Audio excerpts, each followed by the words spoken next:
25-30 वर्षापर्यंत लोकांना कळलंच नाही की आपल्या जमिनीत असं काहीतरी झालेलं आहे. आम्हाला असं लक्षात आलं की यांचं 27,000 स्क्वेअर फीटचा प्लॉटच नाही आहे आणि त्यांचं प्लॉट साधारणतः 18,000 स्क्वेअर फीट.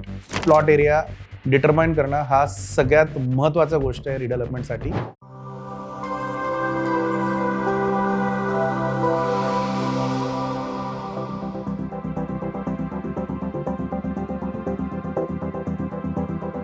नमस्कार, रिडेव्हलपमेंटच्या मास्टर क्लासमध्ये तुमचं स्वागत आहे. मी CA लक्ष्मीनारायण. शिक्षणाने CA आणि MBA, पण गेल्या 5 वर्षापासून ड्रीम्स रिडेव्हलप प्रायव्हेट लिमिटेड हा संस्था आम्ही चालवतोय आणि 5 वर्षामध्ये साधारणतः 400 सोसायटीबरोबर आम्ही रिडेव्हलपमेंटचं कामं केलेत, त्यांना मदत केली आहे रिडेव्हलपमेंटसाठी. आणि ह्या मास्टर क्लासचा उद्देश आहे की आम्ही वेगवेगळ्या सोसायटीमध्ये जे काही आम्ही प्रॉब्लेम्स फेस केलेत आणि त्याला आम्ही जसं सॉल्व्ह केलेलं आहे हे तुमच्यापर्यंत पोचावं. म्हणजे तुमच्याकडे पण हाच प्रॉब्लेम असेल तर बहुतेक तुम्हाला उपयोगी पडेल, किंवा तुम्हाला तुमच्या सोसायटीमध्ये काहीतरी वेगळे प्रॉब्लेम्स असतील तर त्याचं सोल्युशन आम्ही तुमच्याकडे घेऊन येऊ शकतो.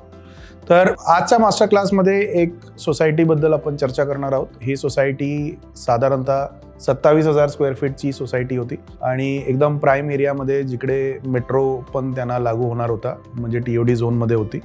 आणि त्यांच्या आजूबाजूला जे काही रिडेव्हलपमेंट झालं तिकडे त्या सोसायटी आणि त्या अपार्टमेंट्सना भरपूर फायदा मिळाला आणि रिडेव्हलपमेंटमध्ये त्यांना भरपूर कार्पेट एरिया वाढवून मिळालं. आणि या सोसायटी पण आम्हाला अप्रोच झाली की आमचं पण रिडेव्हलपमेंट करा, आणि त्यांचा अपेक्षा मेजरली त्या सोसायटीचं जे काही मिळालं आहे त्याप्रमाणे त्यांची अपेक्षा होती रिडेव्हलपमेंटमध्ये. आम्ही त्यांचं लिगल डिलिजन्स केलं आणि त्याच्यात एन्क्रोचमेंट मिळालं आम्हाला, आणि रोड वायडनिंग होता खूप मोठा.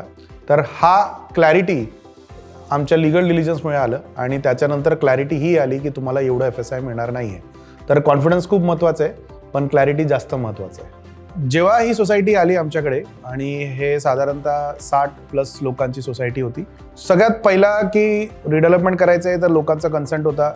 कमिटी भक्कम होती तिकडे आणि कमिटीने काम केलं होतं आणि त्या लोकांचं रिडेव्हलपमेंटचं कन्सेंट आलं. त्या लोकांचं फिजिबिलिटी करायला आम्ही घेतलं आणि तिकडे आम्हाला मेजरली 2 गोष्ट जाणवलं की त्यांचं लँड एरिया जे आहे ते 27,000+ जे जनरली त्यांचं लिहिलं होतं, ते 2 गोष्टींमुळे त्यांचं प्लॉट एरिया साधारणतः 19,000 किंवा 18,000 होत होते.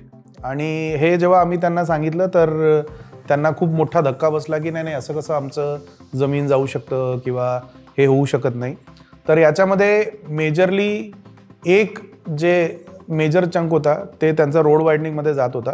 ते रोड वायडनिंगचं जनरली त्यांना बेनिफिट मिळत असेल तरी त्यांचा प्लॅन तिकडे बसायला थोडंसं अवघड होता. सेकंड, आणि हा सगळ्यात धक्कादायक होता, की त्यांच्याकडे जमिनीमध्ये काही एन्क्रोचमेंट्स होते आणि ते एन्क्रोचमेंट जनरली शोधायला असं आपल्याला म्हणजे एक प्रोसेस करावं लागतं की त्या प्लॉटचा प्रॉपर्टी कार्डमध्ये नाव लागलं आहे का आणि त्यांचं डिमार्केशनमध्ये त्यांच्याकडे किती जमीन आहे हे आपल्याला बघून घ्यायचं असतं. याला आपण जनरली प्रायव्हेट डिमार्केशन करतो, पण या एका सोसायटीला आम्हाला गव्हर्नमेंट डिमार्केशन हे आम्हाला करावंच लागलं, कारण इकडे आम्हाला शंका होती की इकडे असं काहीतरी भानगड असेल. आणि जेव्हा गव्हर्नमेंट डिमार्केशन नंतर सगळं आम्ही निरकून बघितलं तर आम्हाला असं लक्षात आलं की यांचं 27,000 स्क्वेअर फीटचा प्लॉटच नाही आहे आणि त्यांचं प्लॉट साधारणतः 18,000 स्क्वेअर फीट. आता याच्यामध्ये काही एन्क्रोचमेंटमध्ये गेले, काही रोड वायडनिंगमध्ये गेले, तर त्यांना 2 प्रॉब्लेम फेस झालं. एक आहे की जमीनच कमी झालं एन्क्रोचमेंटमुळे, आणि सेकंड आहे की त्यांचं डिझायनिंग केपेबिलिटी कमी झाली, कारण त्यांचं रोड वायडनिंगमध्ये मेजॉरिटी लँड जात होता, तर त्यांचं डेप्थ कॉम्प्रोमाइज होत होता. सो बेसिकली या सोसायटीला फिजिबिलिटी जे त्यांना वाटत होतं की नाही आपल्याला इकडे भरपूर फिजिबिलिटी मिळेल, म्हणजे त्यांची अपेक्षा तर अशी होती की आम्हाला 70-80% कार्पेट वाढवून मिळेल. हे सगळं फिजिबिलिटी केल्यानंतर असं लक्षात आलं की त्यांना साधारणतः 25 ते 30% पेक्षा जास्त फिजिबिलिटी त्यांचं बसणार नाही आहे आणि त्यांचा कार्पेट एरिया त्या रेंजमध्ये वाढवून मिळणार आहे. आणि याच्यामध्ये जे बाकीचे गोष्ट आहेत जसे रेंट झाले, कॉर्पस झाले, याच्यामध्ये पण थोडीशी मारामारी होती आणि तिकडे कॉम्प्रोमाइज करावं लागलं. आता हा सोसायटीचा प्रॉब्लेम याच्यामुळे झालं कारण रोड वायडनिंग आहे आपल्या प्लॉटमध्ये, किंवा आपल्या प्लॉटमध्ये एन्क्रोचमेंट आहे, हे 25-30 वर्षापर्यंत लोकांना कळलंच नाही की आपल्या जमिनीत असं काहीतरी झालेलं आहे. आणि हा प्रॉब्लेम फक्त आणि फक्त लिगल डिलिजन्समधनं किंवा थोडंसं डीपली अभ्यास केल्यानंतरच आपल्याला लक्षात येतो. याच्यामध्ये डिझाईन मार खाते, फिजिबिलिटी मार खाते आणि FSIचं जे काही युसेज आहे ते सगळे मार खाते.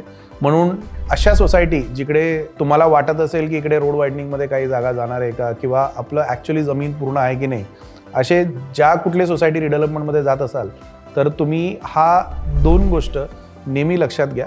याच्यामध्ये बाकी सोसायटीचं अजून एक उदाहरण आहे की रोड वायडनिंग जनरली जातो तर लोकांना वाटतं की रोड वायडनिंगचा आपल्याला काहीतरी बेनिफिट मिळेल. हा अर्धवट माहिती आहे. तुमचं आत्ताच्या काळात रोड वायडनिंग जात असेल रिडेव्हलपमेंट नंतर तर तुम्हाला त्याचं बेनिफिट मिळतं, पण तुमचं अगोदरच तुमच्या सँक्शन प्लॅनमध्ये जर रोड वायडनिंग झालं असेल तर त्याचं बेनिफिट तुम्हाला एकपटच मिळतं. आणि जर पहिले कन्स्ट्रक्शन जेव्हा झालं तेव्हा road widening already handed over आहे गव्हर्नमेंटकडे तर तुम्हाला त्याचं काहीही बेनिफिट मिळत नाही. तर जेव्हा तुम्ही तुमच्या सोसायटीचं रिडेव्हलपमेंट करत असाल तर रोड वायडनिंग हा किती गेला आहे किंवा आपण बिल्डिंग बांधल्यानंतर गेला आहे किंवा आत्ता जाणार आहे, हा 3 ऑप्शन तुम्ही व्यवस्थित जज करा. आणि याच्यामध्ये काही शंका असेल तर आम्ही तुमचं मदत करायला तयार आहोत.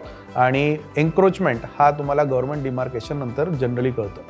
याच्यातनं आम्हाला काय शिकायला मिळालं की रिडेव्हलपमेंट करत असताना जसं आम्ही आमच्या एका मागच्या व्हिडिओमध्ये सांगितलं की जनरली 3 वर्ष अगोदरच तुम्ही हे प्रक्रिया चालू करा आणि गव्हर्नमेंटची मोजणी तुम्ही एक अर्ज देऊन टाका. त्याला जे काय वेळ लागणार आहे ते गव्हर्नमेंटची मोजणी आल्यानंतर तुम्हाला खात्री पडेल की आपल्याकडे जमीन एवढंच आहे. ओके, आता हा जमीन जर पेपरपेक्षा कमी असेल तुम्हाला या जमिनीवरती तुम्हाला FSI मिळणार. हा जमीन जर पेपरपेक्षा जास्त असेल तर पेपरवरती जे स्क्वेअर फीट आहे त्याच्यावरती तुम्हाला FSI मिळणार. सो बी केअरफुल जेव्हा तुम्ही रिडेव्हलपमेंटसाठी जाताय तर FSI आपल्याला कशावरती मिळणार आहे ते आहे प्लॉट एरियावरती. आणि हा प्लॉट एरिया डिटरमाइन करणं हा सगळ्यात महत्त्वाचा गोष्ट आहे रिडेव्हलपमेंटसाठी. आणि जिकडे जिकडे हे रिडेव्हलपमेंटमध्ये जमीन किती आहे हे लक्षात आलं नाही आहे लोकांना, तिकडे त्यांची फिजिबिलिटी किंवा रिडेव्हलपमेंट थोडीशी मार खाते. ते अपेक्षा वाढवून ठेवतात आणि त्याच्यानंतर जेव्हा कमी मिळालं तर त्यांचा अपेक्षा भंग होतो. तर हे न होता कामा म्हणून गव्हर्नमेंट डिमार्केशन आणि रोड वायडनिंग ह्या दोघांचा अभ्यास करावाच आणि आम्ही तुम्हाला मदत करायला तयार आहोत. तर हा एक प्रॉब्लेम जे आम्हाला जाणवलं एका सोसायटीमध्ये ते तुमच्यापर्यंत आम्ही पोचवायला हा मास्टर क्लास एपिसोड होता. तर तुम्हाला अजून काही शंका असेल किंवा तुमच्याकडे असे काही प्रॉब्लेम्स आले असतील तर नक्की लाईक करा आणि कमेंटमध्ये लिहा किंवा या व्हॉट्सॲप नंबरवरती तुम्ही हाय करा आणि तुम्हाला व्हॉट्सॲप बॉट थ्रू आम्ही तुम्हाला गाईड करायचा प्रयत्न करू.